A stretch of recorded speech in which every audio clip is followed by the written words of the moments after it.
इसमें सबसे पहले तो फार्मा ही ले रहे हैं हम चार्ट जीपीटी में। फार्मा का अगर आप चार्ट देखें रिलेटिव स्ट्रेंथ पर सबसे मजबूत स्पेस है।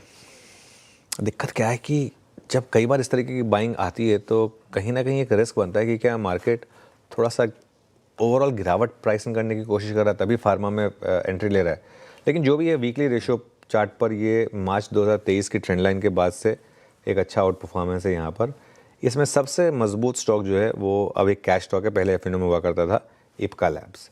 इप्का लैब्स अगर आप देखें तो रिलेटिव स्ट्रेंथ पर सबसे स्ट्रॉन्ग स्टॉक फार्मा स्पेस में। कल भी 4% ऊपर था। 20 डे 50 डे और 100 डे मूविंग एवरेज के कॉन्फ्लुएंस पर सपोर्ट पर बाइंग आई यहाँ पर और वहाँ से चला और डिलीवरी वॉल्यूम्स में अच्छा खासा जंप था 7 टाइम्स। इस वजह से ये पहला स्टॉक होगा जो आज मेरे रेडार पर रहेगा। दूसरा स्टॉक जो आज मेरे रेडार पर है वो है लुपिन।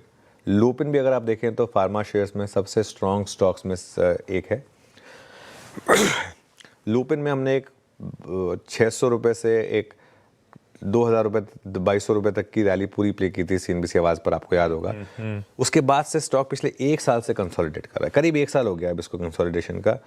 अब एक लग रहा है कि उस चैनल का एक ब्रेकआउट दिख रहा है वहाँ पर लुपिन पर। फाइनली 4 टाइम्स डिलीवरी वॉल्यूम्स यहाँ पर और 1 क्वार्टर की हाई पर रेट है और एफएनओ में भी ज़बरदस्त लॉन्ग बिल्डअप है। तो एक तो फार्मा इंडेक्स हो गया, 2 फार्मा स्टॉक्स हो गए।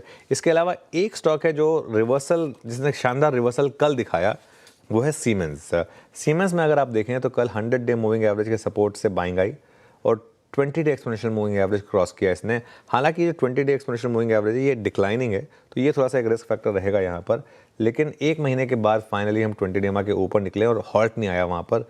तो आज देखते हैं इसको फॉलो थ्रू मिलेगा या नहीं मिलेगा। सीमेंस को 3 टाइम्स डिलीवरी वॉल्यूम्स थे यहाँ पर और एफएनओ में भी लॉन्ग बिल्डअप नजर आया। तो इस वजह से ये एक और स्टॉक होगा जो मेरे रेडार पर रहेगा। स्टैंडर्ड डिस्क्लेमर, अगर आप बाय या सेल करें तो अपने फाइनेंशियल एडवाइजर से पूछ लें। बिल्कुल, ये बढ़िया सी